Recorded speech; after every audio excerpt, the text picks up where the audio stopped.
But I'm very happy that we have actually with us today Amanda O'Rourke.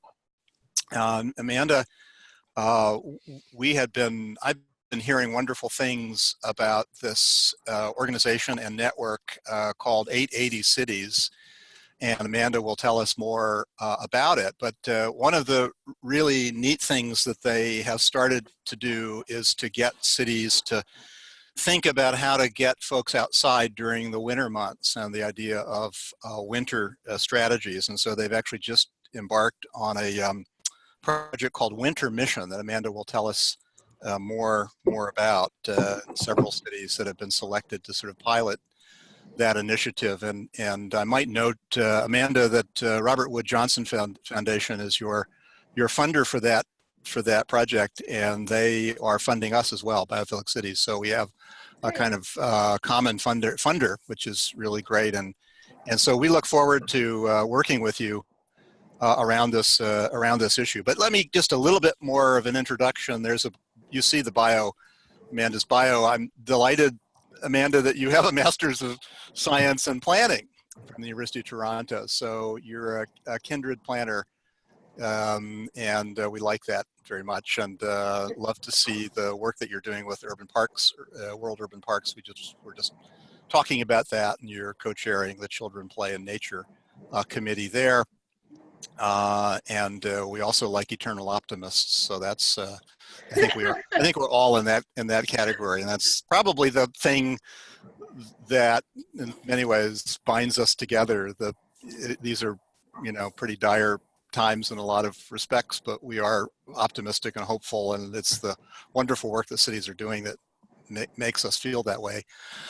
But so I'll turn it over to you, Amanda, and take as much time as you'd like, and we're looking forward to hearing more about the mission of 880 Cities, and as well as the Winter Mission project in particular. So thank you very much for joining us, though.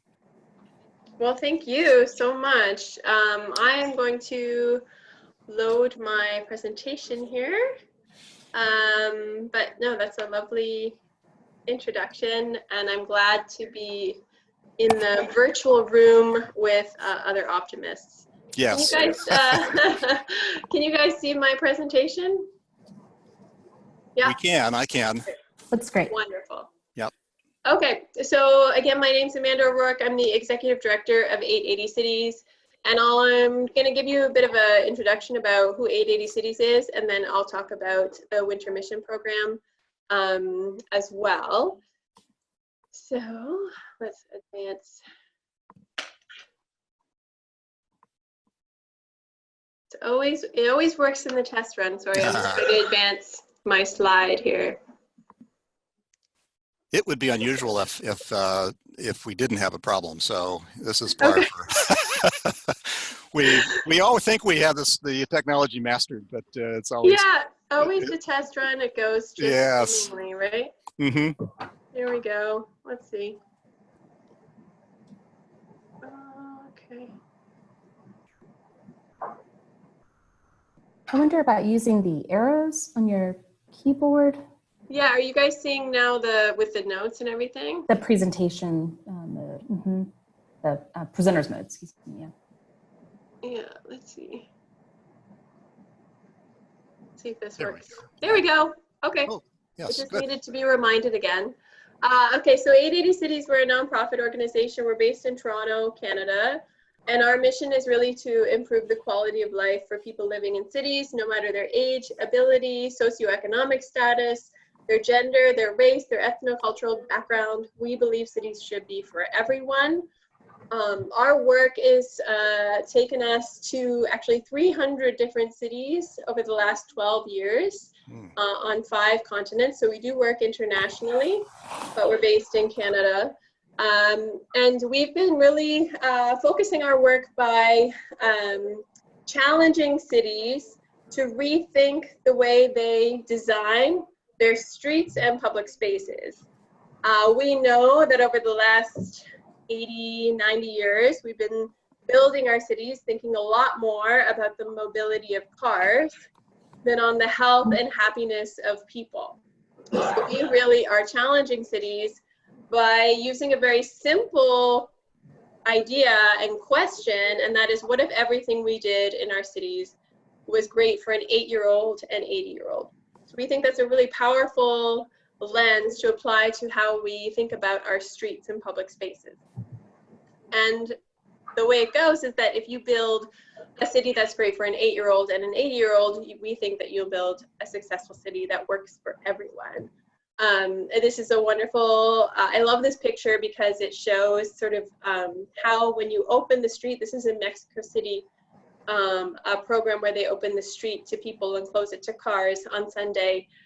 And you see when you open a public space to people, you get people from all different ages to use the space in a new way, not just a space to move metal boxes.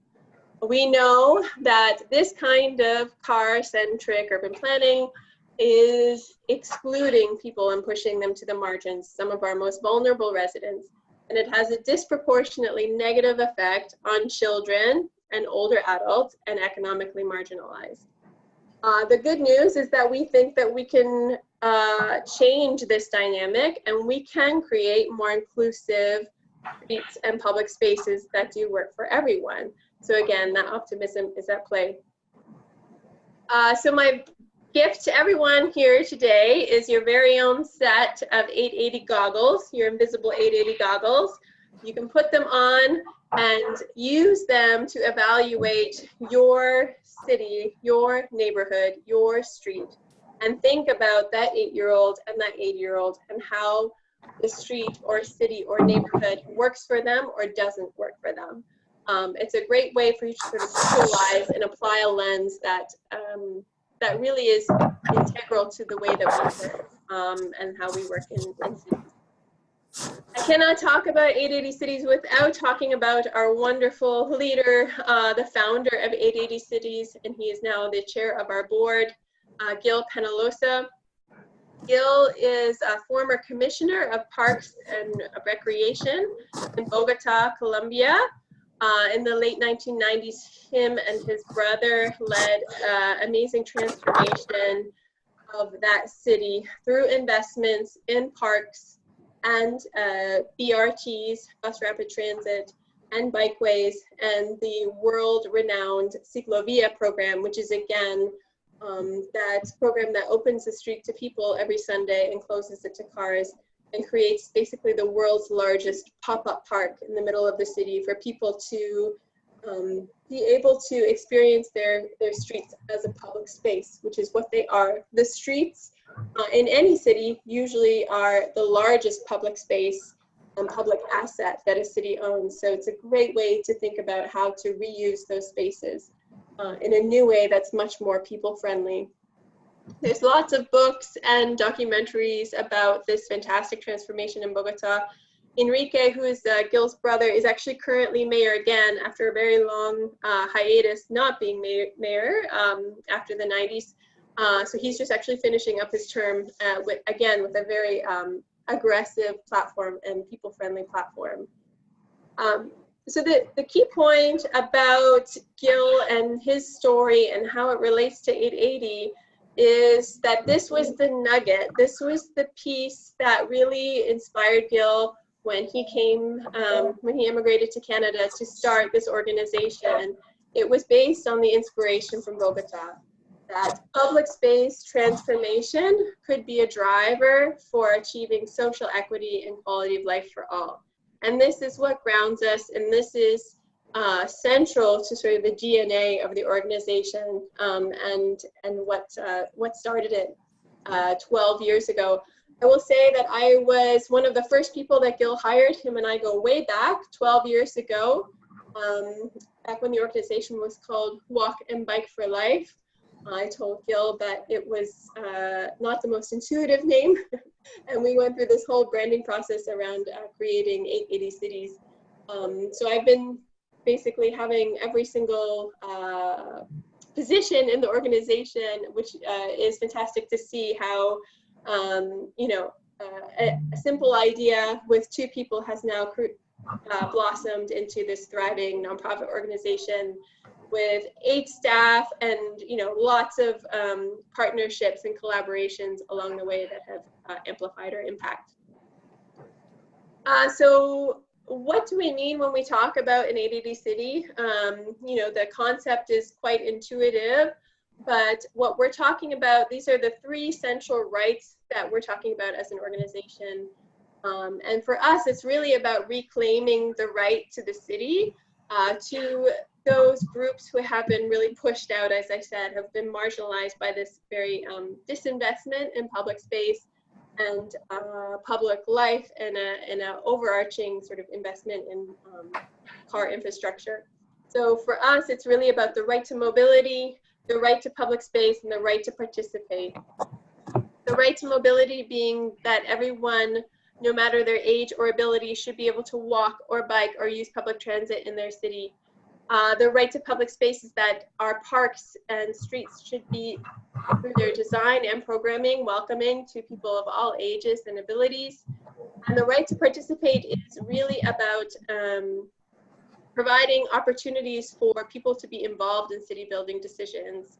We know that traditional consultation has not done a great job of incorporating the voices of families with young children, or beyond the sort of usual demographic that attends public meetings, which tend to be less diverse than the community that those decisions are serving. Our work is very rooted in the public realm, so we bring people together to transform the public realm, to create more equitable and vibrant cities. And when we think about the public realm, we don't just think about parks and plazas. We really think about all of the things that belong to everyone, and that's our streets, our sidewalks, our parking spaces, our transit stops, our alleys, our intersections, our waterfronts. So really thinking about not just parks and streets, but also all of the things that belong to everyone in the city. And all of our work tends to be very rooted in public realm improvement projects. Those are some of our values, but when it comes to actually what is it that we do, what do we do with cities, there's kind of 3 bucket areas that we work in. One is what we call unconventional engagement, working directly with cities to, again, like I said, sort of break through those traditional consultation processes that are not very inclusive and come up with new ways to engage residents directly in transforming their city. This is an example of a project we did in Macon, Georgia. Carla, I heard you're in Atlanta, I think. So this is in Macon, where we built with community volunteers the world's largest pop-up bicycle network in the city. And we actually got the green paint, temporary green paint, and community volunteers to build it out. So that's what we mean when we talk about unconventional engagement, not just holding a public meeting where you have beautiful renderings where the public can comment on those renderings. How about we build out a temporary rendering and people can experience it and feel what it's like to live in a city that has an actual bicycle network in it. And we think that's a really great way for the community to actually feel engaged in the process more tangibly, and to also give feedback on what's working and what's not. Another thing that we do, which is connected to the sort of beginning of the organization, is open streets planning.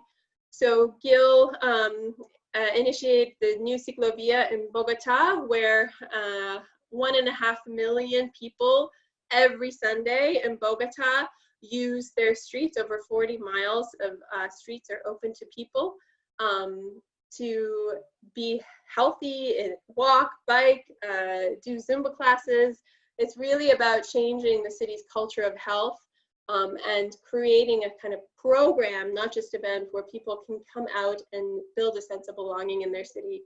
The Bogota Ciclovia is fantastic in that it connects very diverse neighborhoods, some of the most wealthiest neighborhoods with some of the most poorest.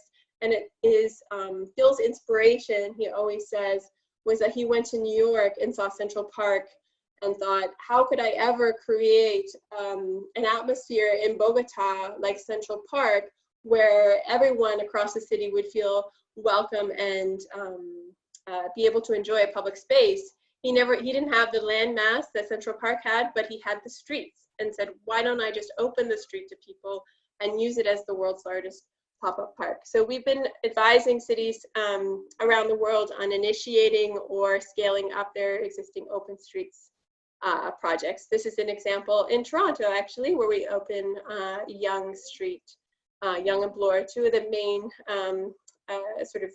corridors in the city. And then the third bucket of things that we do is what we call Idea Lab. So this is really, 880 Cities often acts as a mediator between the community and government, whether it's through elected officials or city leadership or public sector staff. And it's really to provide an opportunity for unconventional thinking and ideas, and come up with plans to implement those ideas. One of our, it can be something as simple as a workshop with city staff and diverse stakeholders, or it can be something as grand as our Copenhagen study tour, which we've been doing for the last 4 years, where we bring city leaders from across the US to Copenhagen to learn about the city's transformation and investment in people-friendly infrastructure, and using public life as the key driver for improving quality of life in the city. So we get city officials, decision makers on bikes in Copenhagen to really shake them up and get them thinking outside the box when it comes to how ideas can be adapted to their own community. A fun note is that the Macon project that I alluded to earlier, their mayor came on one of these Copenhagen tours, and that was one of the inspirations for building this pop-up bicycle network. He said he wanted to come home and build a Copenhagen. And so we started to develop some strategies on how to get the community on board, where in the city of Macon, 95% of people drove and did not have access to bicycles. So this was a big challenge, but it was one that we were excited and inspired to work on. So that's a bit about the organization as a whole. Winter Mission is a new project that we just launched just about 6 months ago. This is funded by the Robert Wood Johnson Foundation and CAF America, and it's really about improving public life in the wintertime in cities as a means to address social isolation. We launched a call for applications from cities across the US. It's a US funder, so it's only open to US cities. We launched a call for applications for cities to be our partners, for cities to present their city teams that would come along with us to plan, pilot, and implement creative solutions to increase social interaction and physical activity in public spaces during the winter. We got 62 applications, which we were really excited about and actually overwhelmed by the response on the topic. So we have 3 cities that have been selected. Those cities are Buffalo, New York, Eau Claire, Wisconsin, and Leadville, Colorado. So as I mentioned, Robert Wood Johnson and CAF America are our funders for the project, and we also have project partners of the National League of Cities and Children in Nature Network, who are helping us implement the project. And the project was designed in response to a call for applications from the Robert Wood Johnson's Global Ideas for US Solutions Fund, based on this idea that good ideas have no borders, and that creating healthier communities requires us to look to what others are doing to improve health outcomes. Actually, a fun fact is that years ago, 880 Cities was one of the first grantees to the Robert Wood Johnson Foundation, the first non-US grantees. And we did a study tour to Guadalajara, Mexico, who has also one of the most fantastic open streets programs in North America. And so we were one of the first to sort of plant the seed of looking outside of the US, and we're really excited to see how that Global Ideas Fund has expanded. And so the specific challenge Robert Wood Johnson issued was to what kind of ideas, global ideas, to reduce social isolation, with a particular focus on youth. We know the stats around older adults. Being 880, we worked a lot with older adults and know that social isolation is a big challenge. But we also have seen the research that shows that social disconnection and isolation is rising among young people. So a lot of factors that have gone into that, but the way we design and plan our cities is certainly integral to that. So that's when we decided really to turn our attention to winter. We know that winter can be especially isolating and lonely time of year. And we also know that some places are much more resilient and better adapted to colder weather. We wanted to find out what would happen if we applied some of these lessons to US cities. As I mentioned, we knew this wasn't just an older adult problem. This was rising among younger people and children. Staggering statistics is that 8% of Americans report having no close friends at all. And half of Americans have fewer close friends than they did a decade ago. And we also know that the way that the media talks about winter is also really problematic. If you listened to how we as a society often talk about winter, you think it was the worst thing since non-sliced bread. Winter is the opposite of sliced bread. It's snowmageddon or snowpocalypse. The more we talk about how miserable winter is, the more we negatively feel about it and the worse our mood is. So it's really this kind of self-fulfilling prophecy. So we really wanted to shake things up about winter. And if we wanted to address social isolation in winter, we would need to stop thinking about winter as a problem. We also know that seasonal affective disorder, when it comes to social isolation, is a problem in US and Canada. It affects about 5% of the American population and about 16 million people. So it's not just about the conversation of winter, it's about how we design and plan our cities. So we know when we look at seasonal affective disorder and what the research shows us, we know not nearly as many people in Nordic countries have this level of seasonal affective disorder. But we know that there's a problem in terms of design and programming of our parks and streets and public spaces. The way we design our cities is one of the biggest contributors to this growing sense of social isolation. We have built our cities to avoid winter, not adapt to it. This is really common in a lot of North American winter cities where in Toronto, we have the path, which is underneath the city, where you can walk underground and not have to experience the cold of winter if you wanted to. Or in Calgary, they have the +15s where the skywalks are above the street. So this really kind of acts as a vacuum that sucks the public life out of the streets. Look at the street in that picture. It's just completely devoid of life, where all the people and activity is being sucked away. The same happens in Toronto in the downtown. If you were a tourist in Toronto, you might wonder, where are all the people? They're all underneath in the path system. So we really want to shake cities up and think about building our cities to adapt and embrace winter.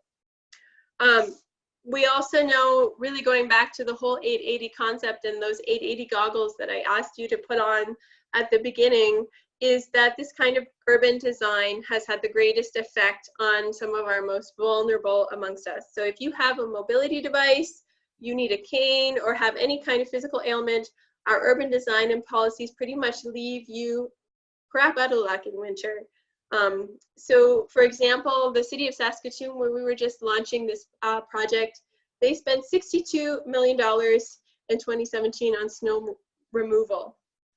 But where did that money go? It was all in removing snow on the streets for cars. Nothing, not a cent, was put towards removing the snow on sidewalks. Communities or households are often tasked with removing the sidewalk themselves, the property owners. And so this is often means that there's not consistent removal of snow on the sidewalks, which are one of the most important public assets of any city, is this sidewalk. So it really kind of exacerbates these existing inequalities that we know exist. We design our cities for able-bodied, and you add winter on top of that, and it makes it even more difficult. This is to tell a story about a recent report from the city of Winnipeg here in Canada. A woman who uses a wheelchair described how snowstorms just completely isolates her, and that poor snow clearance makes it virtually impossible for her to go about her daily life and access essentials like a grocery store or a doctor's office. Similar stories come from newcomers to Canada, where 20% of recent newcomers to Canada describe the weather as the biggest obstacle they face in getting settled here. So this is certainly a challenge that we knew was big, but we were wanting to address it sort of head on by looking at improving public life. And then of course, women, we know women are much more likely to walk than men. So the statistics show that women tend to be higher public transit users and walkers in cities. And so when you have a snow removal policy that prioritizes the removal of snow on city streets as opposed to sidewalks, you are really, there's a gender layer to all of this as well. As a mom of 3, I know that clear sidewalks can be a big challenge in getting my kids around in the city. And also women are 4 times more likely to suffer from seasonal affective disorder. But that's enough bad news about winter and the current state of what it is. We also know that winter can be fantastic. It's a wonderful time to sort of embrace the seasons, get outside, children. It's interesting to know that like children don't come with these pre-existing ideas about winter. They get excited for the first snowfall. They want to embrace and build snowmen and skate and all of that. So it comes after many, many years of being sort of brainwashed that winter is a terrible time of year. And we don't sort of, we can open our minds to how wonderful winter can be by improving public life. And as I mentioned, our inspiration for the global ideas is we actually really wanted to look at some of the context from primarily Nordic countries like Denmark, Sweden, Norway, and Iceland, which again, I said their health outcomes are much better than the ones in the US. So people in these countries tend to carry on their daily activities and routines throughout the winter. They also demonstrate higher levels of satisfaction and overall happiness during winter than people in North American cities. And although history and culture are important to this story, their key to success is the way they've designed, built, and managed their cities in a way that embraces the season. Many people think, well, sure, you know, Eau Claire, Wisconsin, or Leadville, Colorado isn't Copenhagen. That's true, but Copenhagen wasn't always that way either. To prove that change is possible in North America, we can also look to incredible and recent progress in Edmonton, Alberta, who are also one of our advisors on the project. The city of Edmonton has become a leader in developing a winter city strategy. So they are about 5 years ahead of the curve and are helping us sort of coach these 3 cities through the process that they have gone through in the last 5 years. They produced a winter city strategy. It's a focus on outdoor winter strategy and have just produced their sort of evaluation report. They've made huge strides in improving the culture and public life in the city in the wintertime. And also some of the inspiration comes from some of our work at 880 Cities, smaller sort of scale work where we did in St. Paul, Minnesota, where we did some innovative placemaking and winter projects called the Placemaking Lab in St. Paul, where we did some simple pilot projects and showed proof of concept for the idea. But we wanted to really, with Winter Mission, advance this work in a more kind of larger, systematic way by getting kind of 3 cities to embrace the concept completely and develop a more overarching city strategy. So our our winter mission is really the first phase was to sort of launch the call for applications. We've selected our 3 cities. We're going to do a big round of unconventional engagement, getting ideas from the community in the cities, working with local partners to get ideas on how to improve public life in winter. Then the next phase is to pilot out those ideas with very simple, we have funding to actually demonstrate through pilot projects some of those ideas collected from the community. And then the third is to really scale it up by using those pilot projects to inform a broader winter city strategy developed in partnership with our city teams. And then one of the things that's not listed on that slide is that we will be putting together a winter city toolkit so that any city that's interested in this work can kind of follow the journey of those 3 cities and also adapt and paste some of those ideas that were collected throughout this 18-month process. So really, Winter Mission is about sparking conversations about winter life, testing innovative solutions to bring public life to the public realm, things like pop-up saunas. This is a winter warming hut in Winnipeg. There's some really cool art and light installations, and also some simple sort of community building activities. Lots of really great ideas and inspiration out there. And then we also want to develop short, medium, and long-term strategies to advance inclusive city building in winter cities.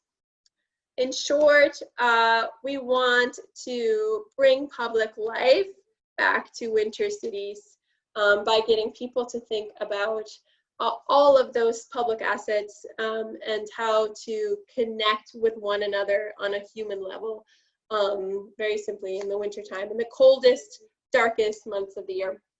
So that's all that I had for my presentation.